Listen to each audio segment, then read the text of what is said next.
बोलो भागवत भगवान की जय। एकादश स्कंद 8वां अध्याय। अवधूतोपाख्यान। अजगर से लेकर पिंगला तक 9 गुरुओं की कथा।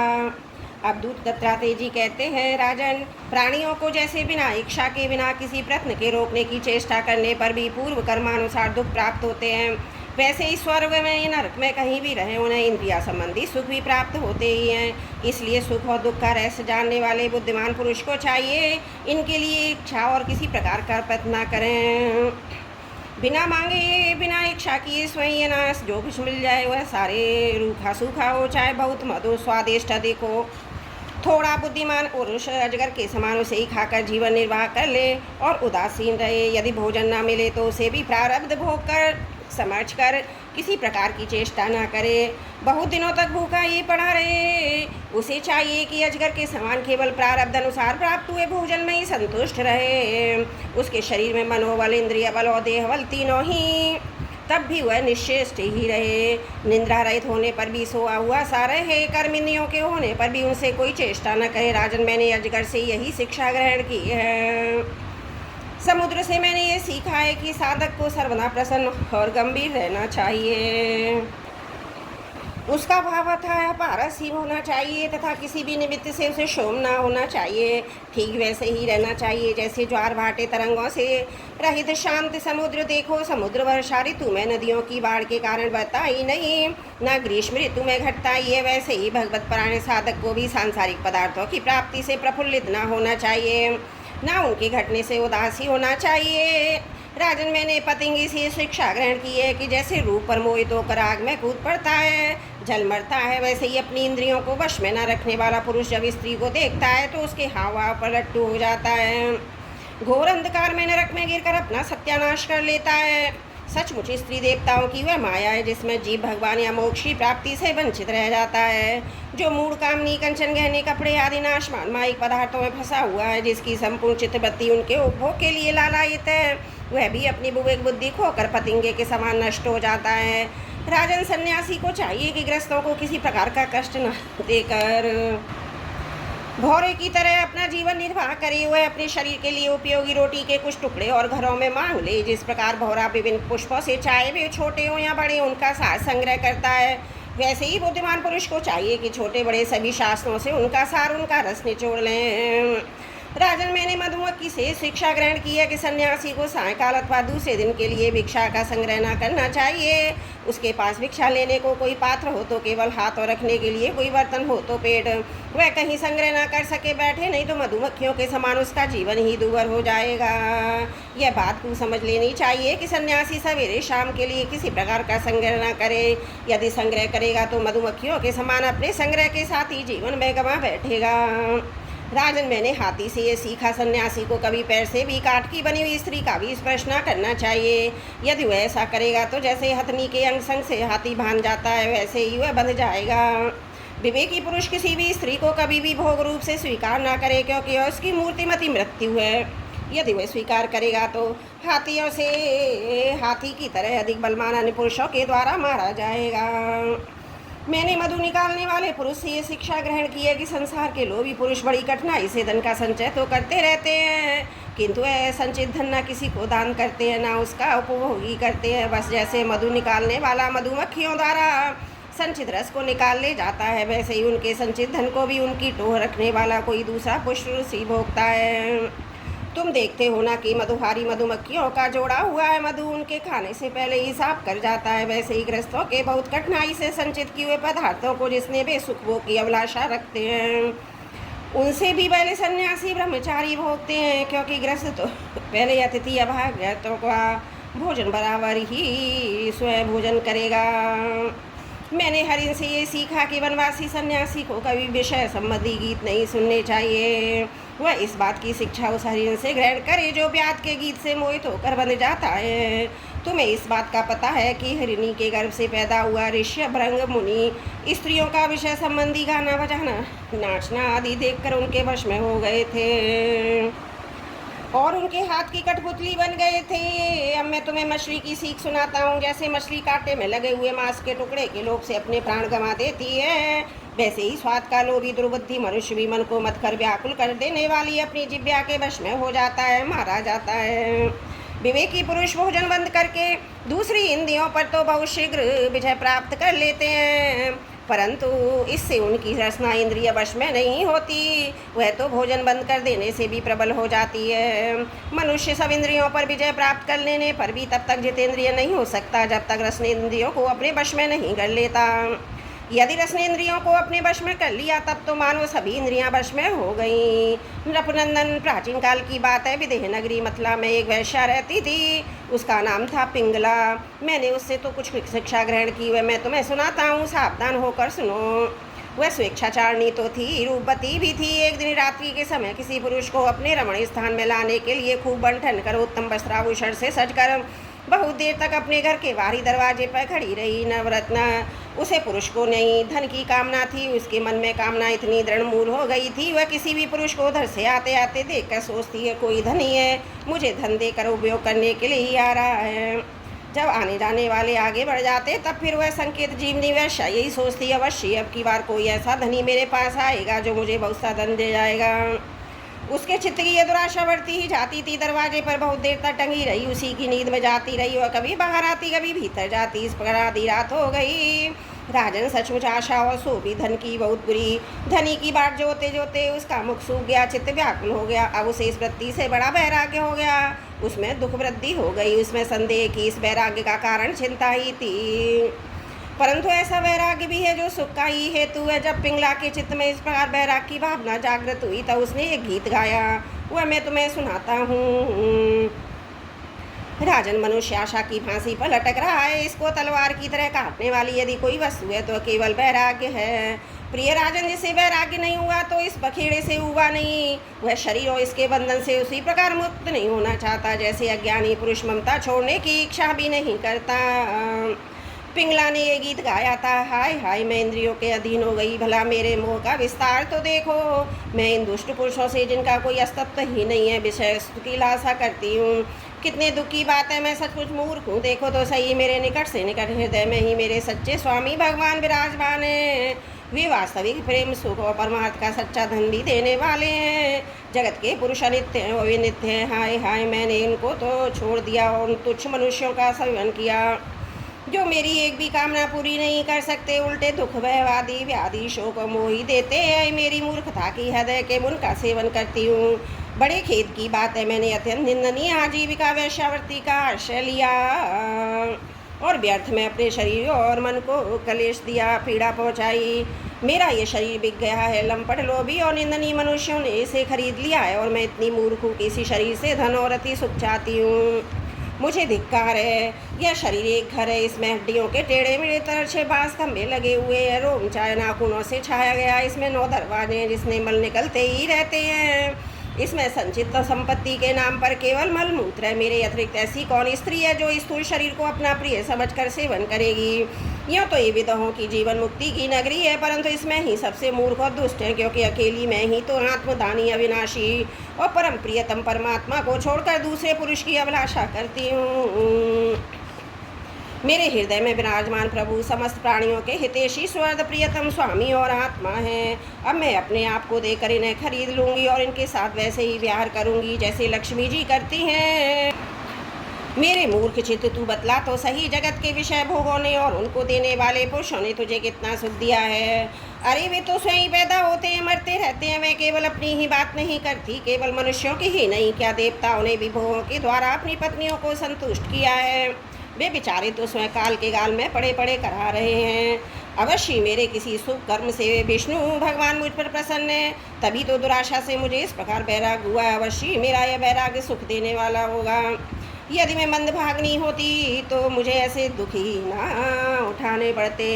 जिनसे वैराग्य होता है। मनुष्य वैराग्य के द्वारा ही घर आदि के सब बंधनों को काट कर शांति लाभ करता है। अब मैं भगवान का यह उपकार आदर पूर्वक सिर झुकाकर स्वीकार करती हूँ और विषय भोगों की दुराशा छोड़कर उन्हीं जगदीश्वर की शरण ग्रहण करती हूँ। अब मुझे प्रारब्ध के अनुसार जो कुछ मिल जाएगा उसी से निर्वाह कर लूँगी और बड़े संतोष और श्रद्धा के साथ रहूँगी। मैं अब किसी दूसरे पुरुष की ओर ना ताक कर अपने हृदय आत्मस्वरूप प्रभु के साथ ही प्यार करूँगी।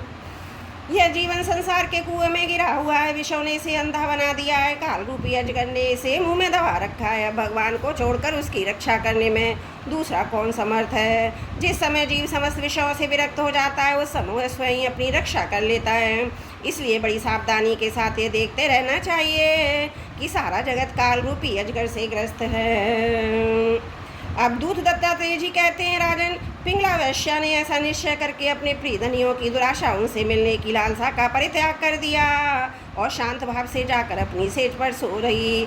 सचमुच आशा ही सबसे बड़ा दुख है और निराशा ही सबसे बड़ा सुख है, क्योंकि पिंगला वैश्या ने जब पुरुष की आशा त्याग दी तब यह सुख से सो सकी।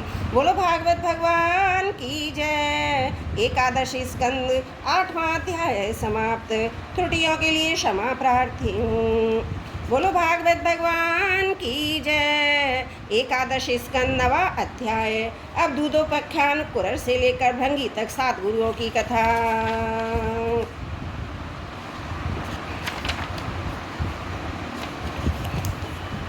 अब दूतेत्रा जी ने कहा, राजन, मनुष्यों को जो वस्तुएं अत्यंत प्रिय लगती हैं उन्हें इकट्ठा करना ही दुख का कारण है। जो बुद्धिमान पुरुष ये बात समझकर अकिंचन से रहता है, शरीर की तो बात ही अलग है, मन से किसी वस्तु का संग्रह नहीं करता, उसे अनंत सुख स्वरूप परमात्मा की प्राप्ति होती है। एक कुरर पक्षी अपनी चोंच में मांस का टुकड़ा लिए हुए था। उस समय दूसरे बलवान पक्षी जिनके पास मांस नहीं था उनके छीनने के लिए घेर कर चोंच मारने लगे। जब कुरर पक्षी ने अपनी चोंच से मांस का टुकड़ा फेंक दिया तभी उसे सुख मिला। मुझे मान अपमान का कोई ध्यान नहीं है। घर और परिवार वालों को जो चिंता होती है मुझे नहीं है। मैं अपने आत्मा में ही रमता हूँ और अपने साथ ही क्रीड़ा करता हूँ। यह शिक्षा मैंने बालक से ली है, तय उसी के समान मैं मौज से रहता हूँ। इस जगत में 2 ही प्रकार के व्यक्ति निश्चिंत और मगन रहते हैं। एक तो भोला भाला निशिष्टा नन्हा सा बालक और दूसरा वह पुरुष जो गुणातीत हो गया हो। एक बार किसी कुंवारी कन्या के घरों से वर्ण करने के लिए कई लोग आए हुए थे। उस दिन उसके घर के लोग कहीं बाहर गए हुए थे, इसलिए उसने स्वयं उनका आतिथ्य सत्कार किया। राजन, उनको भोजन कराने के लिए घर के भीतर एकांत में धान कूटने लगी। उस समय उसकी कलाई में पड़ी शंख की चूड़ियाँ जोर जोर से बज रही थीं। इस शब्द को निंदित समझकर कुमारी को बड़ी लज्जा मालूम हुई और उसने एक एक करके सब चूड़ियाँ तोड़ डाली। दोनों हाथों में केवल 2-2 चूड़ियाँ रहने दी। वो फिर धान कूटने लगी, परंतु वे 2-2 चूड़ियाँ भी बजने लगीं। तब उसने एक एक चूड़ी और तोड़ दी। जब दोनों कलाइयों में केवल एक एक चूड़ी रह गई तब किसी प्रकार की आवाज़ नहीं हुई। रिपुदमन उस समय लोगों का आचार विचार रखने परखने के लिए इधर उधर घूमता घामता मैं भी वहीं पहुंच गया था। मैंने उससे शिक्षा ग्रहण की कि जब बहुत लोग एक साथ रहते हैं तब कलह होता है और 2 आदमी साथ रहते हैं तब भी बातचीत तो होती है। इसलिए कुमारी कन्या की चूड़ी के समान अकेले ही विचरना चाहिए। राजन, मैंने बाण बनाने वाले ये सीखा कि आसन और श्वास को जीतकर वैराग्य अभ्यास के द्वारा अपने मन को वश में कर ले, फिर बड़ी सावधानी के साथ उसे एक लक्ष्य में लगा दे। जब परमानंद स्वरूप परमात्मा में मन स्थिर हो जाता है तब वह धीरे धीरे कर्म वासनाओं की धूल को धो भाता है। सतगुण की वृद्धि से रजोगुणी तमोगुणी वृत्तियों का त्याग करके मैंने वैसे ही शांत हो जाता है जैसे ईंधन के बिना अग्नि। इस प्रकार जिसका चित्त अपने आत्मा में ही स्तर निरुद्ध हो जाता है उसे बाहर भीतर कहीं किसी पदार्थ का भान नहीं होता। मैंने देखा कि एक बाण बनाने वाला कारीगर बाण बनाने में इतना तन्मय हो रहा था, उसके पास से ही दलबल के साथ राजा की सवारी निकल गई, उसे पता तक ना चला। राजन, मैंने सांप से शिक्षा ग्रहण की कि सन्यासी को सर्प की भांति अकेले ही विचरण करना चाहिए, उसे मंडली नहीं बंधनी चाहिए, मठ तो बनाना ही नहीं चाहिए, वह एक स्थान न रहे, प्रमाद ना करे, गु आदि में पड़ा रहे, बाहरी आचरणों से पहचाना ना जाए, किसी से सहायता ना ले, बहुत कम बोले। इस अनित्य शरीर के लिए घर बनाने के बखेड़े में पड़ना व्यर्थ और दुखों की जड़ है। सांप दूसरे के बनाए घर में घुसकर बड़े आराम से अपना समय काटता है। अब मकड़ी से ली हुई शिक्षा सुनो। सबके प्रकाशक अंतर्यामी सर्वशक्तिमान भगवान ने पूर्व कल्प में बिना किसी सहायक के अपनी माया से रचे हुए जगत को कल्प के अंत में प्रलय काल उपस्थित होने पर काल शक्ति के द्वारा नष्ट कर दिया, उसे अपने में लीन कर लिया। सजातीय विजातीय स्वगत भेद से शून्य अकेले ही शेष रह गए। वे सबके अधिष्ठान हैं, सबके आश्रय हैं, परंतु स्वयं अपने आश्रय अपने ही आधार से रहते हैं, उनका कोई दूसरा आधार नहीं है। वे प्रकृति पुरुष दोनों के नियामक कार्य और करणात्मक जगत के आदिकरण परमात्मा अपनी शक्ति काल के प्रभाव से सतरज आदि समस्त शक्तियों को साम्य अवस्था में पहुंचा देते हैं। स्वयं केवल रूप से एक और अद्वितीय रूप से विराजमान रहते हैं। वे केवल अनुभव स्वरूप और आनंद घन मात्र हैं। किसी भी प्रकार की उपाधि का उनसे संबंध नहीं है। वे ही प्रभु केवल अपनी शक्ति काल के द्वारा अपनी गुणमयी माया को शुद्ध करते हैं। उससे पहले क्रिया शक्ति प्रधान सूत्र में तत्व की रचना करते हैं। यह सूत्र रूप में तत्व ही तीनों गुणों की पहली अभिव्यक्ति है। वही सब प्रकार की सृष्टि का मूल कारण है। उसी में ये सारा विश्व सूत्र में ताने वाने की तरह ओतप्रोत है। इसी कारण जीव को जन्म मृत्यु के चक्कर में पड़ना पड़ता है। जैसे मकड़ी अपने हृदय से मुंह के द्वारा जाला फैलाती है, उसी में विहार करती है, फिर उसे निगल जाती है, वैसे ही परमेश्वर भी इस जगत को अपने में उत्पन्न करते हैं, उनमें जीवन रूप से विहार करते हैं, फिर उसे अपने में लीन कर लेते हैं। राजन, मैंने भृंगी बिल्ली कीड़े से यह शिक्षा ग्रहण की, यदि प्राणी स्नेह से द्वेष से अथवा वैसे भी जान पूछ कर के एकाग्र रूप अपना मन किसी में लगा दे तो उसी वस्तु का स्वरूप प्राप्त हो जाता है। राजन, जैसे भृंगी एक कीड़े को लेकर जाकर दीवार पर अपने रहने की जगह बंद कर देता है, वह कीड़ा वैसे उसी का चिंतन करते करते पहले शरीर का त्याग किए बिना ही उसी शरीर से तद्रूप हो जाता है। राजन, इस प्रकार मैंने इतने गुरुओं में से शिक्षाएं ग्रहण की। अब मैंने अपने शरीर से जो से सीखा उसे तुम्हें बताता हूँ। सावधान होकर सुनो, यह शरीर भी मेरा गुरु ही है, क्योंकि यह मुझे विवेक और वैराग की शिक्षा देता है। मरना जीना तो इसके साथ लगा ही रहता है। इस शरीर को पकड़ रखने का फल यह है कि दुख पर दुख भोगते जाओ। यद्यपि इस शरीर से तत्व विचार करने में सहायता मिलती है, तथापि मैं इसे अपना कभी नहीं समझता। सर्वदा यही निश्चय रखता हूँ, एक दिन इसे सियार कुत्ते खा जाएंगे, इसलिए मैं इससे असंग होकर विचरता हूँ। जीव जिस शरीर का प्रिय करने के लिए अनेकों प्रकार की कामनाएं कर्म करता है, स्त्री पुत्र धन दौलत हाथी घोड़े नौकर चाकर घर द्वार भाई बंधुओं का विस्तार करते हुए उनके पालन पोषण में लगा रहता है।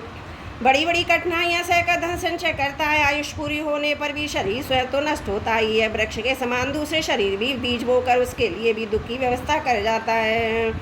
जैसे बहुत सी सौतें अपने एक पति को अपनी अपनी ओर खींचती है, वैसे ही जीव को जीव एक स्वादिष्ट पदार्थों की ओर खींचती है, तो प्यास दूसरी ओर जल की ओर, जनेंद्रियाँ एक और स्त्री संभोग की ओर ले जाना चाहती हैं, त्वचा पेट और कान दूसरी ओर कोमल स्पर्श भोजन मधुर शब्द की ओर खींचने लगते हैं। नाक कहीं सुंदर गंध सूंघने के लिए जाती है, तो चंचल नेत्र कहीं दूसरी ओर सुंदर रूप देखने के लिए। इस प्रकार कर्मेंद्रियाँ और ज्ञानेंद्रियाँ दोनों ही से सताती रहती हैं। वैसे तो भगवान ने अपनी अचिंत्य शक्ति माया से वृक्ष सरीसृप रेंगने वाले जंतु पशु पक्षी डांस मछली आदि अनेकों प्रकार की योनियाँ रची, परंतु उनसे उन्हें संतोष न हुआ। उन्होंने मनुष्य शरीर की सृष्टि की। यह ऐसी बुद्धि से युक्त है जो ब्रह्म का साक्षात्कार कर सकती है। इसकी रचना करके वे बहुत आनंदित हुए। यद्यपि मनुष्य शरीर है तो अनित्य ही है, मृत्यु सदा उसके पीछे लगी रहती है, परंतु इससे परम पुरुषार्थ की प्राप्ति हो सकती है। इसलिए अनेक जन्मों के बाद वह अत्यंत दुर्लभ मनुष्य शरीर पाकर बुद्धिमान पुरुष को चाहिए कि शीघ्र से शीघ्र मृत्यु के पहले ही मोक्ष प्रीति का उपाय कर ले। इस जीवन का मुख्य उद्देश्य मोक्ष ही है। विषय भोग तो सभी योनियों में प्राप्त हो सकते हैं, इसलिए उनके संग्रह में यह अमूल्य जीवन खोना चाहिए। राजन, यही सब सोच विचार कर मुझे जगत से वैराग्य हो गया। मेरे हृदय में ज्ञान विज्ञान की ज्योति जगमगाती रहती है, ना तो कहीं आसक्ति है और ना कहीं अहंकारी है। अब मैं स्वच्छंद रूप से इस पृथ्वी पर विचरण करता हूँ। राजन, अकेले गुरु से ही यथेष्ट और सुदृढ़ बोध नहीं होता, उसके लिए अपनी बुद्धि में भी बहुत कुछ सोचने समझने की आवश्यकता है। देखो, ऋषियों ने एक अद्वितीय ब्रह्म का अनेकों प्रकार से गान किया है। यद्यपि तुम स्वयं विचार कर निर्णय न करोगे तो ब्रह्म के वास्तविक स्वरूप को कैसे जान सकोगे। भगवान श्री कृष्ण ने कहा, प्यारे उद्धव, गंभीर बुद्धि अवधूत दत्तात्रेय ने राजा यदु को इस प्रकार उपदेश किया। यदु ने उनकी पूजा वंदना की। दत्तात्रेय जी उनसे अनुमति लेकर बड़ी प्रसन्नता से इच्छानुसार पधार गए। हमारे पूर्वजों के भी पूर्वज राजा यदु अवधूत दत्तात्रेय की यह बात सुनकर समस्त आसक्तियों से छुटकारा पा गए, समदर्शी हो गए। इसी प्रकार तुम्हें भी समस्त आसक्तियों का परित्याग करके समदर्शी होना चाहिए। बोलो भागवत भगवान की जय। 11 स्कंद 9वां अध्याय समाप्त। त्रुटियों के लिए क्षमा प्रार्थी हूँ। बोलो भागवत भगवान की जय। एकादश स्कंद 10वां अध्याय लौकिक तथा पारलौकिक भोगों की असारता का निरूपण। भगवान श्री कृष्ण कहते हैं, प्यारे उद्धव, साधक को चाहिए कि सब तरह से मेरी शरण में रहकर गीता, पांचरात्र आदि में मेरे द्वारा उपदिष्ट अपने धर्मों का सावधानी से पालन करे। साथ ही जहाँ तक उनसे विरोध ना हो वहाँ तक निष्काम भाव से अपने वर्णाश्रम कुल के अनुसार सदाचार का भी अनुष्ठान करे। निष्काम होने का उपाय यह है कि स्वधर्मों का पालन करने से शुद्ध हुए अपने चित्त में विचार करे कि जगत के विषयी प्राणी, शब्द, स्पर्श, रूप आदि विषयों को सत्य समझकर उनकी प्राप्ति के लिए जो प्रयत्न करते हैं उसमें उनका उद्देश्य तो यह होता है कि सुख मिले, परंतु मिलता है दुख। इसके संबंध में ऐसा विचार करना चाहिए। स्वप्न अवस्था में मनोरथ करते समय जागृत अवस्था में भी मनुष्य मन ही मन अनेकों प्रकार के विषयों का अनुभव करता है, परंतु उसकी यह सारी कल्पना वस्तु शून्य होने के कारण व्यर्थ है। वैसे ही इंद्रियों के द्वारा होने वाली भेद बुद्धि भी व्यर्थ ही है, क्योंकि यह भी इंद्रिय जन्य और नाना वस्तु विषय होने के कारण पूर्ववत असत्य ही है। जो पुरुष मेरी शरण में है उसे अंतर्मुख करने वाले निष्काम तथा नित्य कर्म ही करने चाहिए। उन कर्मों का बिल्कुल परित्याग कर देना चाहिए जो बहिर्मुख बनाने वाले अथवा सकाम हो। जब आत्मज्ञान की उत्कंठ इच्छा जाग उठे तब तो कर्म संबंधी विधि विधानों का भी आदर नहीं करना चाहिए। अहिंसा आदि नियमों का तो आदर पूर्वक सेवन करना चाहिए, परंतु शौच, पवित्र आदि नियमों का पालन शक्ति के अनुसार और आत्मज्ञान के विरोधी ना होने पर ही करना चाहिए। जिज्ञासु पुरुष के लिए यम और नियमों के पालन से भी बढ़कर आवश्यक बात है कि वह अपने गुरु की, जो मेरे स्वरूप को जानने वाले और शांत हों, मेरा ही स्वरूप समझकर सेवा करें। शिष्य को अभिमान न करना चाहिए, वह कभी किसी से डा ना करे, किसी का बुरा ना सोचे, वह प्रत्येक कार्य में कुशल हो, आलस से छू ना जाए, उसे कहीं भी ममता ना हो, गुरु के चरणों में दृढ़ अनुराग हो, कोई काम हड़बड़ा कर ना करे, उसे सावधानी से पूरा करे, सदा परमार्थ के संबंध में ज्ञान प्राप्त करने की इच्छा बनाए रखे, किसी के गुणों में दोष न निकाले, व्यर्थ की बात ना करे। जिज्ञासु का परम धन है आत्मा, इसलिए वह स्त्री पुरुष, घर, खेत, स्वजन और धन आदि संपूर्ण पदार्थों में एक सम आत्मा को देखे, किसी भी पदार्थ में एक सम नहीं देखे। कुछ विशेषता का आरोप करके उससे ममता का करे, उदासी न रखे। उद्धव, जैसे जलने वाली लकड़ी से उसे जलाने और प्रकाशित करने वाली आग सर्वदा अलग है, ठीक वैसे ही विचार करने पर जान पड़ता है कि पंचभूतों का बना स्थूल शरीर और मन, बुद्धि आदि 17 तत्वों का बना सूक्ष्म शरीर दोनों ही दृश्य और जड़ हैं, तथा उनको जानने, प्रकाशित करने वाला आत्मा साक्षी स्वयं प्रकाश है। शरीर अनित्य, अनेक एवं जड़ है, आत्मा नित्य एवं चेतन है। इस प्रकार देह की अपेक्षा आत्मा में महान विलक्षणता, तेज देह से आत्मा भिन्न है। जब आग लकड़ी में प्रज्वलित होती है तब लकड़ी की उत्पत्ति, विनाश, बड़ाई, छोटाई, अनेकता आदि सभी गुण यह स्वयं ग्रहण कर लेती है, परंतु सच पूछो तो लकड़ी के उन गुणों से आग का कोई संबंध नहीं है। वैसे ही अब आत्मा अपने को शरीर मान लेता है तब वह देह के जड़ता, अनित्यता, स्थूलता, अनेकता आदि गुणों से सर्वदा रहित होने पर भी उनसे युक्त जान पड़ता है। ईश्वर के द्वारा नियंत्रित माया के गुणों ने ही सूक्ष्म स्थूल शरीर का निर्माण किया है। जीव को शरीर और शरीर को जीव समझ लेने के कारण ही स्थूल शरीर के जन्म, मरण और सूक्ष्म शरीर के आवागमन के आत्मा पर आरोप किया जाता है। जीव को जन्म, मृत्यु रूप संसार इसी भ्रमत्वाध्यास के कारण प्राप्त होता है। आत्मा के स्वरूप का ज्ञान होने पर उसकी जड़ कट जाती है। प्यारे उद्धव, इस जन्म मृत्यु का रूप संसार का कोई दूसरा कारण नहीं, केवल अज्ञान ही मूल कारण है। इसलिए अपने वास्तविक स्वरूप को, आत्मा को जानने की इच्छा करनी चाहिए। अपना ये वास्तविक स्वरूप समस्त प्रकृति और प्राकृत जगत से अतीत, द्वैत की गंध से रहित एवं अपने आप में ही स्थित है, उसका और कोई आधार नहीं है। उसे जान पूछ कर धीरे धीरे स्थूल शरीर, सूक्ष्म शरीर आदि में तो सतत वृद्धि हो रही है, उसे क्रमशः मिटा देना चाहिए। यज्ञ में जब अरणि मंथन करके अग्नि उत्पन्न करते हैं तो उसमें नीचे ऊपर 2 लकड़ियाँ रहती हैं और बीच में मंथन काष्ठ रहता है।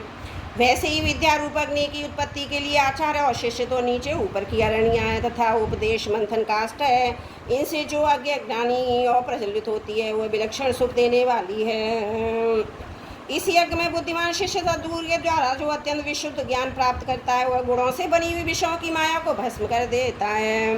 तत्पश्चात वे गुण भी भस्म हो जाते हैं जिनसे कि संसार बना हुआ है। इस प्रकार सबके भस्म हो जाने पर जब आत्मा के अतिरिक्त तो कोई वस्तु शेष नहीं रह जाती तो वह ज्ञान अग्नि भी ठीक वैसे ही अपने वास्तविक स्वरूप शांत हो जाती है, जैसे समिधा न रहने पर आग बुझ जाती है। प्यारे उद्धव, यदि तुम कदाचित कर्मों के कर्ता, सुख दुख के भोक्ता जीवों को अनेक तथा जगत काल वेद आत्माओं को नित्य मानते हो, साथ ही समस्त पदार्थों की स्थिति प्रभाव से नित्य और यथार्थ स्वीकार करते हो तथा ये समझते हो कि घटपट आदि ब्रह्म आकृतियों के भेद से उनके अनुसार ज्ञान ही उत्पन्न होता है, बदलता रहता है। तो ऐसे मत के मानने से बड़ा अनर्थ हो जाएगा, क्योंकि इस प्रकार जगत के कर्ता आत्मा की नित्य सत्ता और जन्म मृत्यु के चक्कर से मुक्ति भी सिद्ध न हो सकेगी।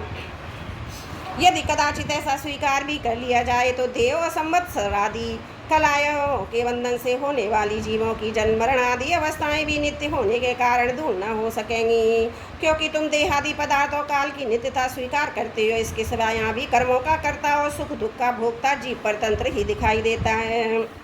यदि वह स्वतंत्र हो तो दुख का फल क्यों भोगना चाहेगा। इस प्रकार सुख भोग की समस्या सुलझ जाने पर भी दुख भोग की समस्या तो उलझी ही रहेगी। अतः इस मत के अनुसार जीव को कभी मुक्ति या स्वतंत्रता प्राप्त न हो सकेगी। जब जीव स्वरूपतः परतंत्र है, विवश है, तब तो स्वार्थ और परमार्थ कोई भी उसका सेवन न करेगा, अर्थात वह स्वार्थ और परमार्थ दोनों से ही वंचित रह जाएगा। यदि वह कहा जाए कि जो भलीभांति कर्म करना जानते हैं वे सुखी रहते हैं और जो नहीं जानते उन्हें दुख भोगना पड़ता है, तो कहना भी ठीक नहीं, क्योंकि ऐसा देखा जाता है कि बड़े बड़े कर्म कुशल विद्वानों को भी कुछ सुख नहीं मिलता और मूढ़ों का भी कभी दुख से पाला नहीं पड़ता। इसलिए जो लोग अपनी बुद्धि या कर्म से सुख पाने का घमंड करते हैं उनका अभिमान व्यर्थ है। यदि ये स्वीकार कर लिया जाए कि वे लोग सुख की प्राप्ति और दुख के नाश का ठीक ठाक उपाय जानते हैं, तो भी यह मानना ही पड़ेगा कि उन्हें भी ऐसे उपाय का पता नहीं है जिससे मृत्यु के उनके ऊपर कोई प्रभाव न डाल सके। कभी मरे ही नहीं। जब मृत्यु उनके सिर पर नाच रही है तब ऐसी कौन सी भोग सामग्री या भोग कामनाएं जो तुम्हें सुखी कर सके। भला जिस मनुष्य को फांसी पर लटकाने के लिए वध स्थान पर ले जाया जा रहा है, उसे क्या फूल चंदन स्त्री आदि पदार्थ संतुष्ट कर सकते हैं? कदापि नहीं। अतः पूर्वोक्त मत ही मानने वालों की दृष्टि से न सुखी सिद्ध होगा, न जीव का कुछ परमार्थ ही रहेगा। प्यारे उद्धव, लौकिक सुख के समान पारलौकिक सुख भी दोष युक्त ही है, क्योंकि वहाँ भी बराबरी वालों से होड़ चलती है। अधिक सुख भोगने के लिए प्रति अनुसूगा होती है, उनके गुणों में दोष निकाला जाता है, छोटे से घृणा होती है। प्रतिदिन पुण्य क्षीण होने के साथ ही वहाँ के सुख भी क्षय के निकट पहुँचते रहते हैं, एक दिन नष्ट हो जाते हैं। वहाँ की कामना पूर्ण होने में भी यजमान ऋतुज और कर्म आदि की त्रुटियों के कारण बड़े बड़े विघ्नों की संभावना रहती है। जैसे हरी भरी खेती भी अतिवृष्टि अनावृष्टि आदि के कारण नष्ट हो जाती है, वैसे ही स्वर्ग भी प्राप्त होते होते विघ्नों के कारण नहीं मिल पाता। यदि यज्ञ आदि धर्म बिना किसी विघ्न के पूरा हो जाए तो उसके द्वारा जो स्वर्ग आदि लोक मिलते हैं उनकी प्राप्ति का प्रकार मैं बतलाता हूँ। सुनो, यज्ञ करने वाला पुरुष यज्ञों के द्वारा देवताओं की आराधना करके स्वर्ग में जाता है और वहाँ अपने पूर्ण कर्मों के द्वारा उपार्जित दिव्य भोगों को देवताओं के समान भोगता है। उसे उसी के पुण्यों के अनुसार एक चमकीला विमान मिलता है और उस पर सवार होकर सुरसुंदरियों के साथ विहार करता है। गंधर्वगण उसके गुणों का गान करते हैं, उसके रूप लावण्य को देखकर दूसरों का मन लुभा जाता है। उसका विमान वहाँ जहाँ ले जाना चाहता है वहीं चला जाता है। उसकी घंटियाँ घनघना कर दिशाओं की गुंजारित करती हैं। वो अप्सराओं के साथ नंदनवन आदि देवताओं की विहार स्थली में क्रीड़ाएँ करते करते इतना व्यस्त हो जाता है कि उसे इस बात का पता ही नहीं चलता कि अब मेरे पुण्य समाप्त हो जाएंगे और यहाँ से ढकेल दिया जाऊँगा। जब तक उसके पुण्य शेष रहते हैं तब तक वह स्वर्ग में चैन की वंशी बजाता रहता है, परंतु पुण्य क्षीण होते ही इच्छा न रहने पर भी उसे नीचे गिरना पड़ता है, क्योंकि काल की चाल ही ऐसी है। यदि कोई मनुष्य दुष्टों की संगति में पड़कर अधर्मपरायण हो जाए, अपनी इंद्रियों के वश में होकर मनमानी करने लगे, लोभ वश दाने दाने में कृपणता करने लगे, लंपट हो जाए अथवा प्राणियों को सताने लगे, विधि विरुद्ध पशुओं की बलि देकर भूतों प्रेतों की उपासना में लग जाए, तब वह तो पशुओं से भी गया बीता हो जाता है, अवश्य नरक में जाता है। उसे अंत में घोर अंधकार स्वार्थ परमार्थ से रहित ज्ञान में ही भटकना पड़ता है। जितने भी सकाम व बहिर्मुख करने वाले कर्म हैं उनका फल दुख ही है। जो जीव शरीर में अहंता ममता करके उन्हीं में लग जाता है उसे बार बार जन्म पर जन्म और मृत्यु पर मृत्यु प्राप्त होती रहती है। ऐसी स्थिति में मृत्यु धर्मा जीव को क्या सुख हो सकता है। सारे लोक और लोकपालों की आयु भी केवल एक कल्प है, इसलिए मुझसे भयभीत रहते हैं। औरों की तो बात ही क्या है, स्वयं ब्रह्मा भी मुझसे भयभीत रहते हैं, क्योंकि उनकी आयु भी काल से सीमित केवल 2 परार्ध है। सतरज और तम ये तीनों गुण इंद्रियों को उनके कर्मों में प्रेरित करते हैं। इंद्रियां कर्म करती हैं जब जीव ज्ञानवश सत और रज इंद्रियों को अपना स्वरूप मान बैठता है। उसके लिए हुए कर्मों का फल सुख दुख भोगने लगता है। जब तक गुणों की विषमता है अर्थात शरीर आदि में मेरेपन का अभिमान है, तभी तक आत्मा के एक तत्व की अनुभूति नहीं होती, वह अनेक जान पड़ता है। जब तक आत्मा की अनेकता है तब तक तो उन्हें काल अथवा कर्म किसी के अधीन रहना ही पड़ेगा। जब तक परतंत्रता है तब तक ईश्वर से वह बना ही रहता है जो मैं और मेरेपन के भाव से ग्रस्त रहकर आत्मा की अनेकता परतंत्रता आदि मानते हैं और वैराग्य न ग्रहण करके बहिर्मुख करने वाले कर्मों का ही सेवन करते रहते हैं। उन्हें शोक मोह की प्राप्ति होती है। प्यारे उद्धव, जब माया के गुणों में शोम होता है तब मुझे आत्मा को ही काल जीव वेद लोक स्वभाव धर्म आदि अनेक नामों से निरूपण करने लगते हैं। ये सब मायामय है, वास्तविक सत्य मैं आत्मा ही हूँ।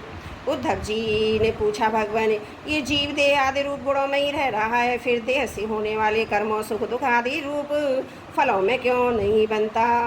अथवा ये आत्मा गुणों से निर्लिप्त है, देह आदि के संपर्क से सर्वदा रहित है, फिर इसे बंधन की प्राप्ति कैसे होती है? बद्ध अथवा मुक्त पुरुष कैसा बर्ताव करता है, वह कैसे विहार करता है या किन लक्षणों से पहचाना जाता है? कैसे भोजन करता है, मल त्याग आदि कैसे करता है, कैसे सोता, कैसे बैठता, कैसे चलता है? अच्युत प्रश्न का मर्म जानने वालों में आप श्रेष्ठ हैं, इसलिए आप मेरे इस प्रश्न का उत्तर दीजिए। एक ही आत्मा अनादि गुणों के संसर्ग से नित्यबद्ध भी मालूम पड़ता है और असंग होने के कारण नित्य मुक्त भी। इस बात को लेकर मुझे भ्रम हो रहा है। बोलो भागवत भगवान की जय। एकादश स्कंद 10वां अध्याय समाप्त। त्रुटियों के लिए क्षमा प्रार्थी हूँ।